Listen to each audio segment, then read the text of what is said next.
Welcome once again to Commander by Danon. Today's video was brought to us by Patreon supporter Tiz. Huge thanks to Tiz and the rest of my Patreon supporters. Tiz reached out asking for a deck led by Feather the Redeemed, and I was more than happy to make it for them. Also, and I know it's annoying to keep hearing this, but statistically if I don't ask you to like and subscribe, the video gets fewer subscribers. Feather the Redeemed is a 3-mana 3/4 legendary angel with flying. Whenever we cast an instant or sorcery spell that targets a creature we control, we exile that card instead of putting it into our graveyard as it resolves. If we do, we return it to our hand at the beginning of our next end step. Feather is one of my favorite commanders, especially since you can build her on a budget. The reason is, most of the cards that work really well with her are dirt cheap. Cards like Samut's Sprint or Blacksmith Skill are 25 cents each or less. But Tiz wanted a deck with a $300 budget, and they also wanted the deck to be a bracket 3. That means we can have up to 3 game changers in the deck. It also means that even though the core of our deck is very cheap, our ramp and lands won't be budget. Now, I like Feather as a Spellslinger commander, and I explained my plan for the deck to Tiz. They loved the idea, so that's what we went with. But before we get to our deck list, a quick word from our sponsor, Ultimate Guard. Ultimate Guard is made famous by their boulders. Solid, reliable, and affordable deck boxes. Boulders are now available in solid colors, like this beautiful red one seen here. Find it if your local game store carries the new Ultimate Guard solid color boulders, or click on the link down below to order yourself one from Amazon. In order to build a functional commander deck, you need lots of different pieces, which is why I try to rely on my handy-dandy checklist. 50 mana sources, usually split between 37 lands and 13 pieces of ramp, 10 pieces of card advantage, 8 to 10 pieces of spot removal, 2 to 3 board wipes, 2 pieces of graveyard hate, and 1 sudden I win card. Oh, one more quick announcement before we get started. I'm currently streaming with my son over on Gaming with Danon as well as Twitch. It'll mostly be Final Fantasy XIV, but you're more than welcome to pop in and talk about Commander. Honestly, about half my streams are talking about manga, anime, or Commander. Our land base consists of Command Tower, Exotic Orchard, Arid Mesa, Wooded Foothills, Flooded Strand, Bloodstained Mire, Windswept Heath, Sacred Foundry, Spectator Seating, Sundown Pass, Clifftop Retreat, Elegant Parlor, Alpine Meadow, Sacred Peaks, Reliquary Tower, Scavenger Grounds, 8 Mountains, and 8 Plains.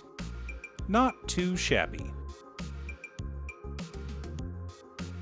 For mana ramp, we're running Stormkiln Artist, Smothering Tithe, Soul Ring, Arcane Signet, Talisman of Conviction, Boros Signet, Fire Diamond, Marble Diamond, Thought Vessel, Decanter of Endless Water, Chromatic Lantern, Sword of the Animist, Solemn Simulacrum, and Descent into Avernus.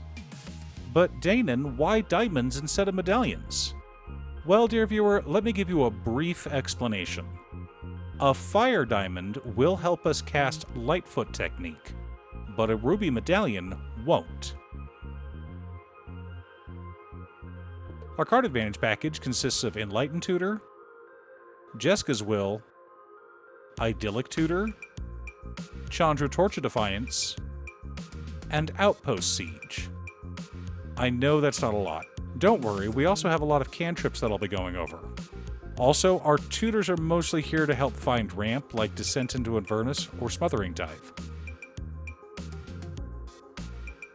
For interaction and spot removal, we've got Boros Charm, Swords to Plowshares, Abrade, Path to Exile, Disenchant, Reckless Rage, Destroy Evil, Chaos Warp, Generous Gift, Soul's Fire, Valorous Stance, and Rabid Gnaw.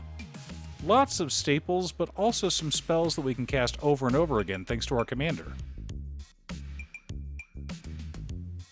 Our board wipes consist of Blasphemous Act, Chandra's Ignition, Single Combat, and Farewell.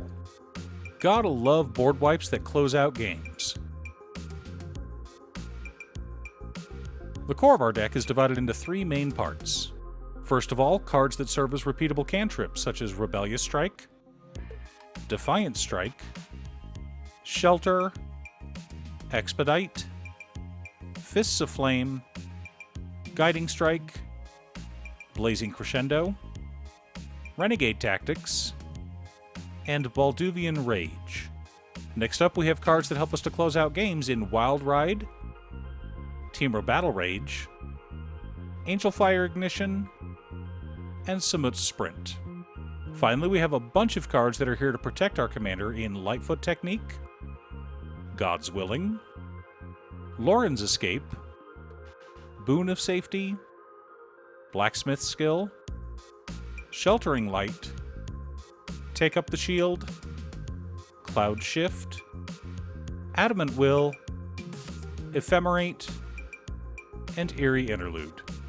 Supporting our plan, we've also got Caldera Pyremaw, Aria of Flame, Monastery Mentor, Leyline of Resonance, Rite of the Dragoncaller, Young Pyromancer, Gutter Snipe, and Seize the Day. I will admit Seize the Day is gross in Feather. An extra combat every single turn is very fun indeed. Now that we have our deck list, let's compare it to our checklist. 46 mana sources split between 32 lands and 14 pieces of ramp. A little light, but we're fine because we have 5 pieces of card advantage and 9 repeatable cantrips. Seriously, if we just get one of these, we'll draw an extra 4 cards every turn cycle. 12 pieces of interaction, 4 board wipes, 2 pieces of Graveyard Hate in Scavenger Grounds and Farewell, 1 sudden I win card in Aria of Flame. Okay, so Aria of Flame isn't exactly sudden, but it wins extremely quickly. Let us assume we have the mana to pull off 3 instants every turn. Not every turn cycle, every turn. Our turn, plus all 3 of our opponent's turns, that's 12 total instants. And with our commander, it can be the same 3 instants. After a single turn cycle, Aria of Flame has 12 verse counters on it, which means that we've dealt a total of 78 damage, all of which was pointed at our opponent's faces. So if we untap and cast those same 3 instants, the total comes out to be 120, which should be enough to finish closing out the game nicely. Now, Feather doesn't play like any other deck I've ever played.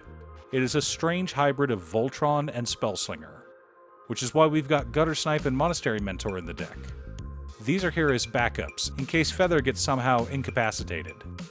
But because this deck relies so heavily on Feather, is why I've included 12 cards to help protect her. Of course, if necessary, we could just win with Rite of the Dragoncaller. An army of 4/4 flying dragons is nothing to scoff at. Do you have a Feather deck? What's your secret deck tech? Leave a comment below. Thanks for tuning in. Once again, a huge shout out to my editor Cutestuff. I couldn't make these videos without her. If you'd like to hire her to edit your own videos, she can be reached at cutestuff.edits@gmail.com. Link is down below. If you're looking for ways to support the channel directly, you can head on over to patreon.com/Danon. You can have a video made or just ask for help building or tuning a deck list. I also wanted to give a quick shout out to all of my patrons: Waffles, Jiraiya, Muffins, Marcus, Brett, Roxy, Alix, Borgi, Nazwin Conga, Robert Pye, Gazaris, Patrick, Tiz, Art, Richard, Sint, Boomy, Asura, Justin, Golden Walker, Ernesto, and Midge. You guys are awesome. I post new Commander Deck videos every weekday, so be sure to subscribe and ring the bell to be notified of new videos. Again, thanks for watching, and I'll see you all again next time on Commander by Danon.